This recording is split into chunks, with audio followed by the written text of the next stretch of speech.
Les conclusions des travaux donc, de la commission ad hoc paritaire chargée de la préparation du dialogue national inclusif ont été donc remis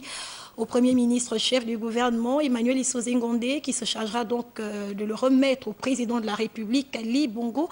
Ondimba, initiateur de ces assises, lequel se chargera d'établir la date officielle de la tenue de ces assises.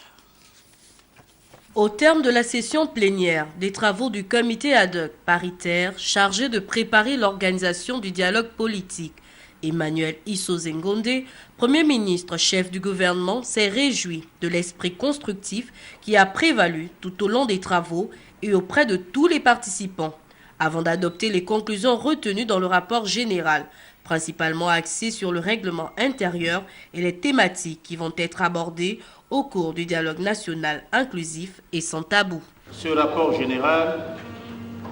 a le mérite de l'objectivité et de la concision.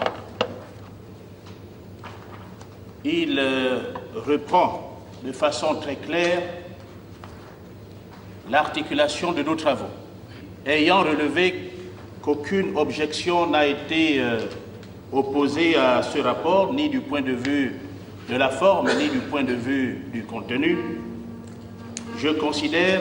qu'il peut être adopté en l'état. Les membres de l'opposition et ceux de la majorité seront donc bien présents lors du dialogue politique, puisque satisfaits des mesures prises durant les travaux du comité ad hoc. C'est le cœur meurtri, mais serein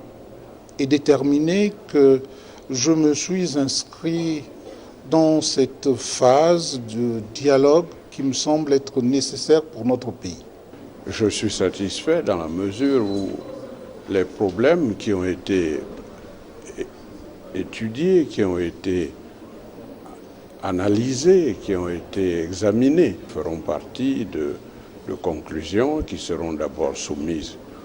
aux instances appropriées, mais qui feront l'objet après de textes législatifs et réglementaires. Il reste maintenant au comité ad hoc, par l'intermédiaire du Premier ministre, de transmettre au chef de l'État le rapport des dits travaux avant de connaître la date effective de la tenue officielle du dialogue, proprement dit convoqué par le chef de l'État, Ali Bongo Ondimba, et ouvert à l'ensemble des acteurs du corps social.